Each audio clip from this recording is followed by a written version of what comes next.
Plastic பாட்டிலில் தண்ணீர் குடிப்பதால் இவ்வளவு தீமைகளா?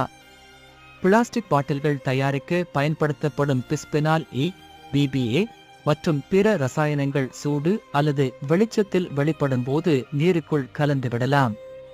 இந்த ரசாயனங்கள் ஹார்மோன் குறைபாடுகள், புற்றுநோய், இனப்பெருக்க பிரச்சனைகள் மற்றும் நரம்பு மண்டல பாதிப்புகள் போன்ற பல்வேறு ஆரோக்கிய பிரச்சனைகளுக்கு வழிவகுக்கும். பிளாஸ்டிக் பாட்டில்கள் காலப்போக்கில் சிதைவடைந்து மைக்ரோ பிளாஸ்டிக் துகள்களாக மாறும்.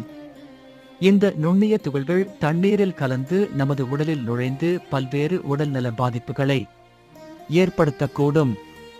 பொதுவாகவே பிளாஸ்டிக் பாட்டில்கள் மிகவும் மெதுவாக மக்கக்கூடியது என்பதால் நாம் பயன்படுத்திவிட்டு தூக்கி எறியும் பிளாஸ்டிக் பாட்டில்களால் சுற்றுச்சூழல் பெருமளவுக்கு பாதிக்கப்படும். அவை மண்ணுக்கு அடியில் தங்கி மழைநீர் பூமிக்குள் செல்வதை தடுக்கக்கூடும்.